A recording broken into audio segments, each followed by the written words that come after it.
Could you tell us more about your life in Helsinki right now? I mean, you've been, I'm assuming, working at home. We're having this virtual conversation. I, for myself, wouldn't have thought I'll be having an interview with the former prime minister out of my living room. So could you tell us a bit more about your experience currently? Yeah, sure. I mean, basically, Finland went into what I would call a semi-lockdown in the beginning of March. I had just returned from Florence interviewing professors for the School for Transnational Governance at the European University Institute. And I was actually supposed to fly to the United States to give a couple of talks, but then I was advised by the Foreign Ministry to head back home. And first point is, this is the first time I've been grounded basically for 10 weeks. In other words, I used to fly all over the world. I had at least 120 flights a year, 120 traveling days, and now I've been at home. So that's been the sort of first lovely revelation. We've been very lucky in Finland in the sense that our lockdown has really been semi. So the schools have been shut, the restaurants can only do takeaway food, but other than that, we're free to move as we best like, shopping centers, groceries, and people have kept their distance, social distancing.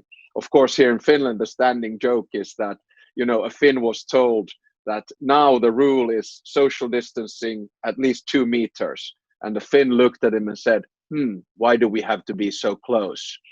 But, it's worked out actually quite okay. My kids are 18 and 16.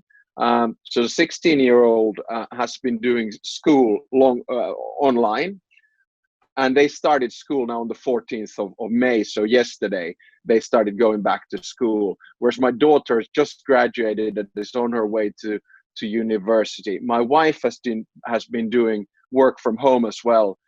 So everything has been really, really nice, to be honest. But we've been lucky, we don't have toddlers running around and sort of trying to manage things. And we've been able to go out into the countryside as well during the weekends. But this is the strange thing, the pandemic itself is symmetrical. It hits all of us in one way or another.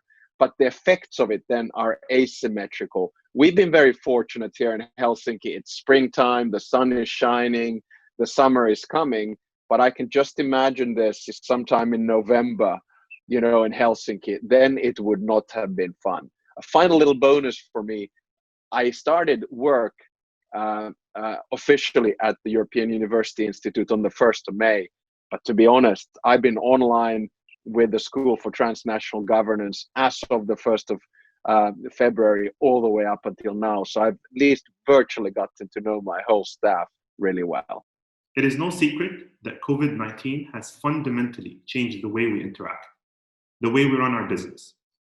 But I would like to know, in your opinion, how is the crisis going to shape our personal lives in the future? Do you have any suggestions on how we can increase personal happiness in a post-COVID world?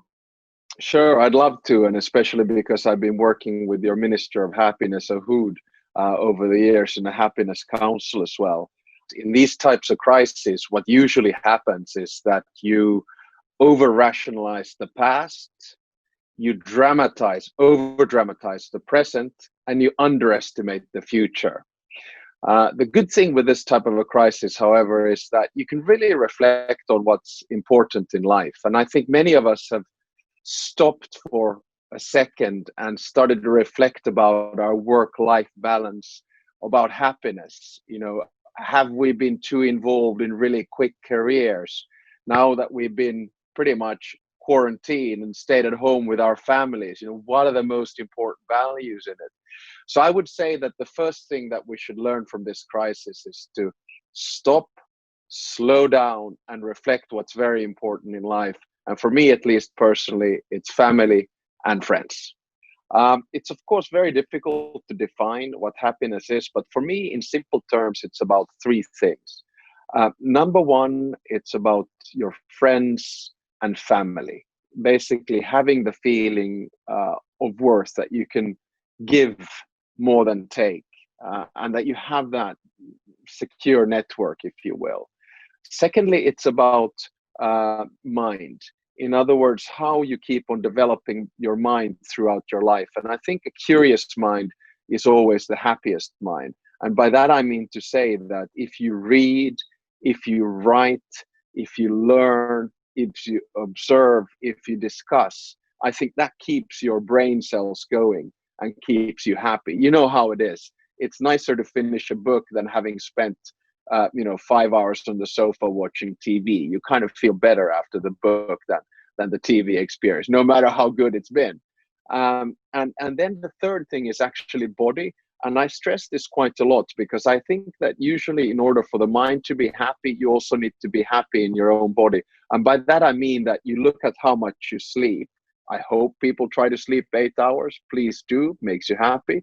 And then what you eat, what kind of a balance you have with your diet without being extreme. Eat stuff that tastes good and makes you feel good. And then thirdly, exercise. And if you sort of keep this balance of friends, of your mind and learning, and of your body, I think you can at least strive towards a happy life. Not every day is going to be perfect, but most days with these 3 pillars, I think will make you happy. And if you want a couple of hints on that, the first one is try to divide your life into 8 plus 8 plus 8. In other words, 8 hours of sleep, 8 hours of work, and 8 hours of free time. Easier said than done in this virtual world. Second hint that I would have, go for 1 plus 1 plus 1. In other words, every day, do 1 hour of reading, 1 hour of exercise or walking, and only 1 hour on social media. On the last one, I wish you good luck. Absolutely. I think I need that luck, Professor. This conversation has been very insightful, very informative, and very light-spirited as well. I really thank you for this virtual Majlis interview opportunity, and hopefully we'll get to see you in person very soon. Thank you. I hope that too, and until then, stay safe.